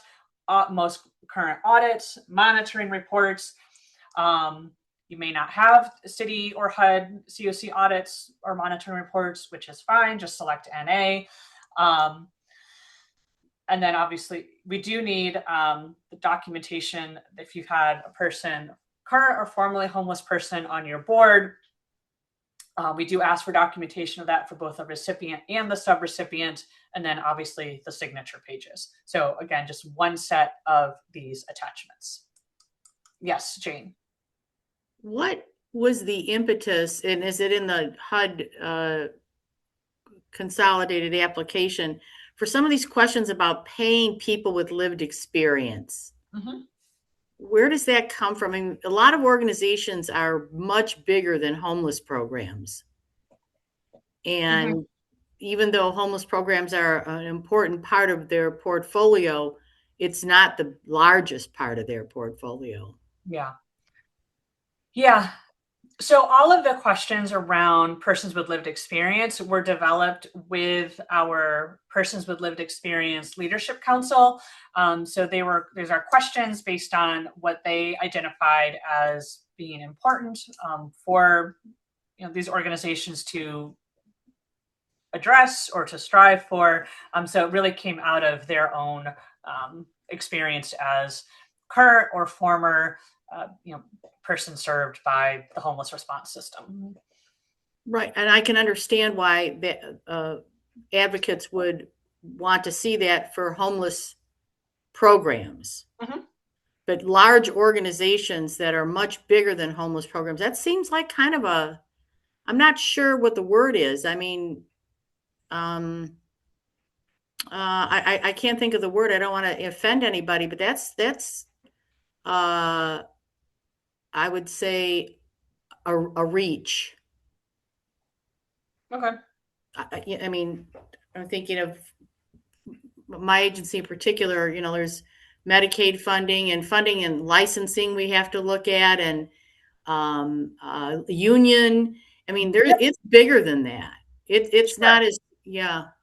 So yeah, so maybe I can, if this helps, I think, because you're talking about this question, compensation. So, and I think we tried to clarify, in the text of the question of what we're looking at here. Really, what was trying to get at is, let me use an example. Say you have a focus group for consumers, or you do a survey and you ask for their feedback. Do you provide any type of, we're using the phrase compensation, but do they get anything for that? Is it just asked, hey, please come to this focus group? But are they offered a gift card? Are they offered, hey, if you come to this focus group, we're going to have, school supplies for kids or what have you? Like, is there anything that you're trying to find this balance between you as the organization asking something of the people you serve, but what do they get in response? What do they get out of it other than feeling good for being in a focus group? So that's really what we're trying to get at. And it shouldn't be read as compensation in terms of, I'm going to pay you an hourly wage for coming to this thing, but it's more, how are we as organizations acknowledging the time, the emotional energy that people put into participating in these things? Are we acknowledging that and offering something in return for that? So that's what we're trying to get at there. I think I often liken it to, like, if I, receive a survey from someone that says, fill out this survey, I'm probably not going to take it. If they say you'll get a $5 Amazon gift card if you take the survey, I'm probably a lot more likely to take it. I can be bought with $5, apparently. I'm a cheap date.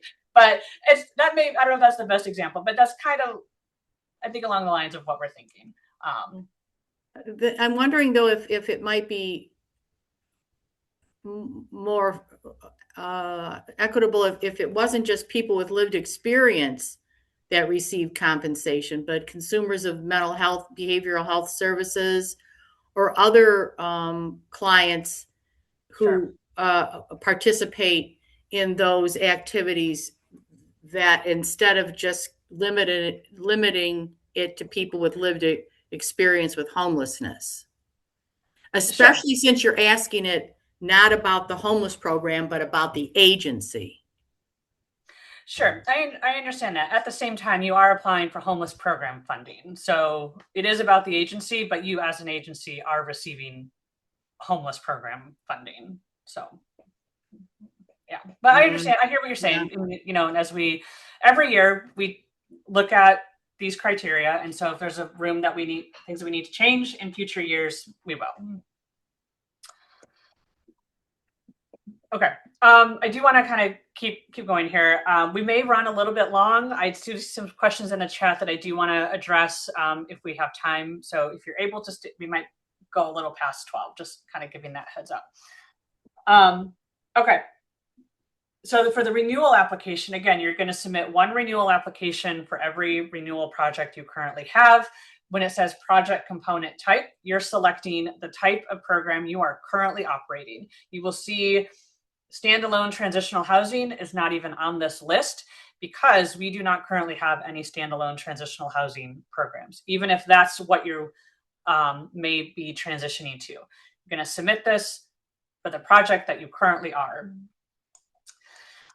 The checklist for your project application is pretty straightforward. Again, you do need to submit an APR. This is standard APR for the calendar year for the project. We do have an Appendix B in the materials. We give some details on that APR if you need to review that. And then in terms of attachments, it's if you hadn't answered the persons with lived experience questions earlier in the organizational application, you're going to answer them here in the project application. Those are project questions 2 through 11. But again, if you've answered these questions in the organizational spot, you can skip them. If there are any questions here that you have to skip, you can do one of two things. You can just write NA, you can leave them blank. Folks have asked, can I just delete the pages that don't apply to me? You may delete pages. I would caution that you don't inadvertently delete something that shouldn't be deleted. So, but if you feel confident about deleting things, go for it. But you can also just skip them and leave them blank. So there's going to be, there are going to be some questions, they're kind of highlighted in these orange boxes, that will pertain only to specific project types. So just review that closely. For example, these questions apply just to PSH, Rapid, and our joint component projects, question 12. It does include YHDP and DB projects. If you are not one of those projects, you can skip question 12 and then further on down. We really tried to make it clear which of these questions apply to which projects. Okay, any questions about the project application? Yeah, did you say this is for renewals and new project applications to hand? There's no new just renewals. So the new project application, if you're talking about like applying for new CoC bonus or DV bonus, that application period closed back in May. This is also not anything to do with like applying for a transition grant. This is only for your current project that you currently have funding for. So for Linda, for you, Cornerstone PSH, that's what you're submitting this for.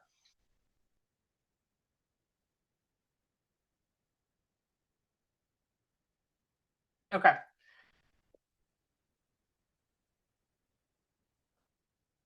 Sorry, let me get back to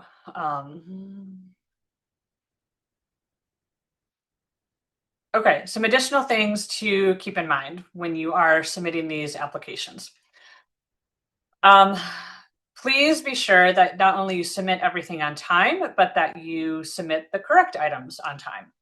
This is where that checklist is really important to make sure that you are submitting all of the correct materials and also submitting everything on time. If, as you're looking over the checklist, if you're unsure what needs to be submitted, please reach out to me, and you can certainly reach out and ask. I'm happy to clarify.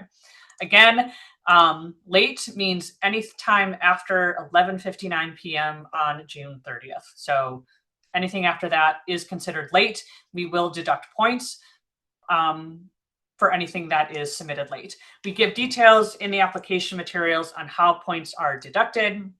So just review that closely. I do want to highlight quickly some things that historically have caused some agencies to lose points.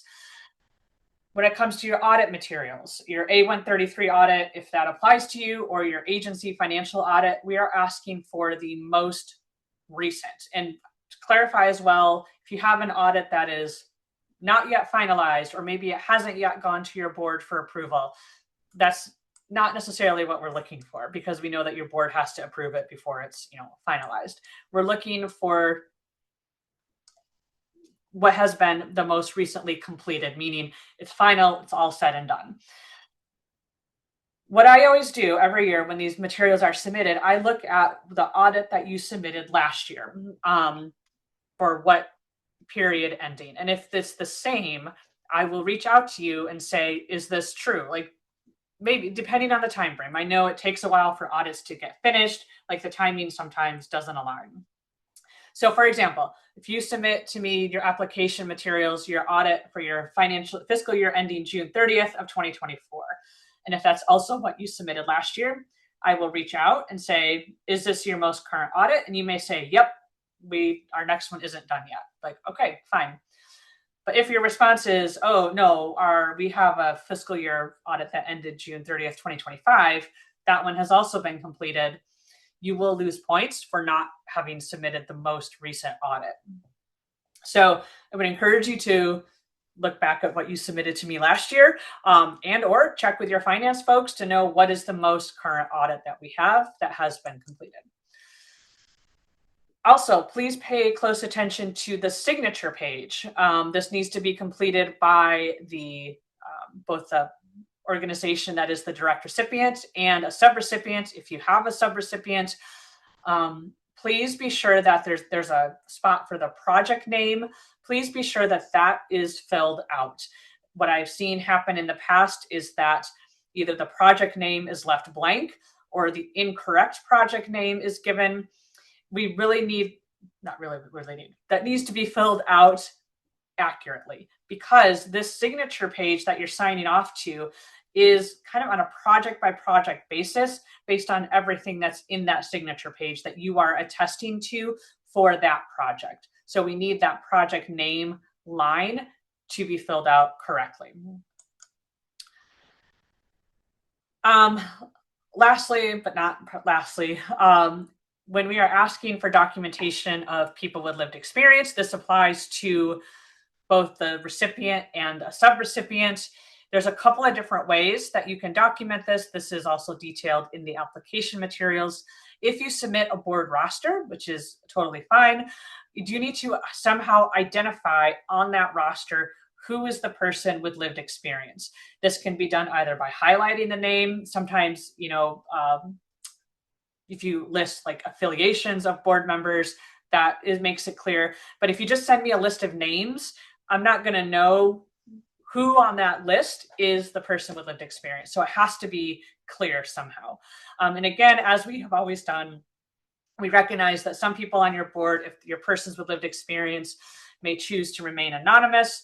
You can also submit a letter on your agency letterhead, just testifying to that to protect that person's identity if that's what they choose. All right. So you need to submit the APR with your project. These details are in the application. I'm going to trust that everyone is familiar with how to generate a calendar year APR for their project. There is other data that we will be pulling from HMIS for this renewal review process, but the only data that you need to submit is your APR. You can reach out to the HMIS help desk if you need to, but just please be aware that if you contact them after June 22nd, you may not get a response in time for your application. So just plan accordingly. I know we're over time. I'm going to kind of try to make these next few slides pretty quick. Okay, a couple of tips on emailing these materials to me. So for the most part, these emails come through great, but I just want to identify a few tips to make sure that you get everything to me by 11:59 p.m. on June 30th in the right format.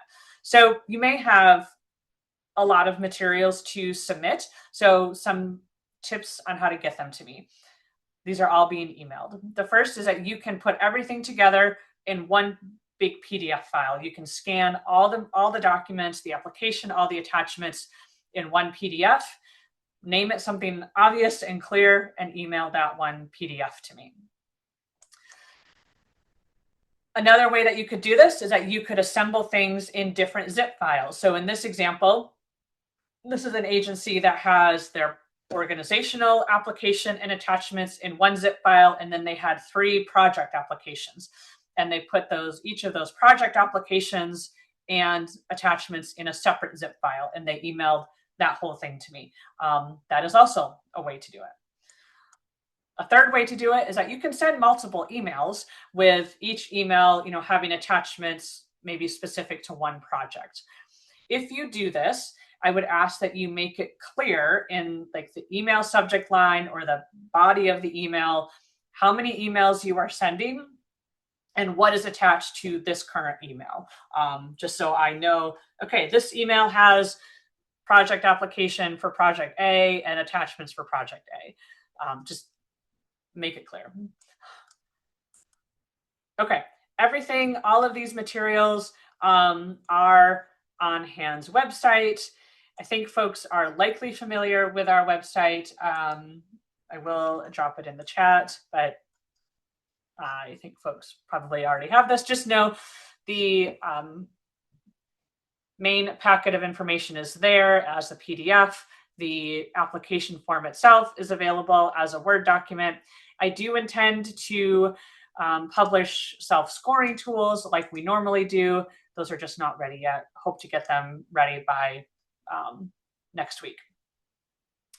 11:59 p.m. on June 30th is when you need to get everything into me. And again, all of these materials are to be emailed. Okay. I see there were some questions in the chat, and I know that a couple of folks may have had to hop off, but I am still going to address their questions. So Lindy, I know she had to drop off, but she had a question. If I could address any thoughts regarding HUD's anti-DEI stance and impact on the ranking process at the local level. So I don't have anything specific to say to that in terms of the CoC, taking a formal stance, or HAND taking a formal stance regarding that. So at this point, for our local process, in terms of which projects are going to be submitted to HUD and the ranking, it's not, we're looking again at project performance, these data elements, those types of things. So that's really what we're going to be looking at with our ranking. As I noted earlier, HUD does have that language in the NOFO around the risk review that they will be undertaking. I'm not going to be able to give a lot more commentary on that than just the fact that it is in the NOFO, because we don't know how HUD is going to implement that risk review, what they're going to be looking at, or what they mean by it. So it's hard to really give a further kind of analysis of that. Okay, Katie's question, the language being looked at in the job posting. Okay, so this is kind of the question regarding, there's a question about if you ever consider, in lieu of experience, in lieu of like formal education in your job posting, is there ever kind of language like that in your job posting?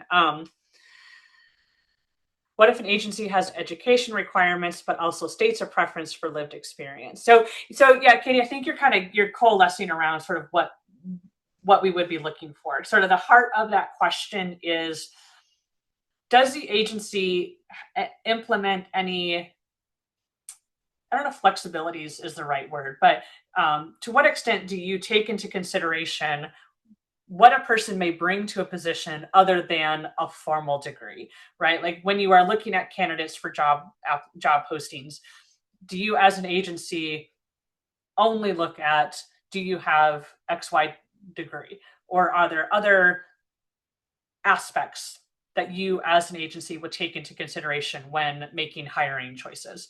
And to the extent to which that is noted in a job posting, like that's what we would be, I guess, wanting to see. So I hope that answered. Okay. And Linda, so, okay, what about the application to HAND for new projects, the transitional housing applications that were submitted on the 16th? So yes, so as I noted earlier, all new project applications that were submitted either back in January and that you said, yep, I still want this to be reviewed, or some providers, submitted their new project applications on May 8th. Those are all under review, currently being reviewed. Those are applications for CoC bonus funding or DV bonus funding. So they are under review at this point. That's kind of all I can say at that point. Yep. Did that, okay. I know that we're over time, but I'm happy to, if there's other questions that folks may have, we can pause for a few more minutes.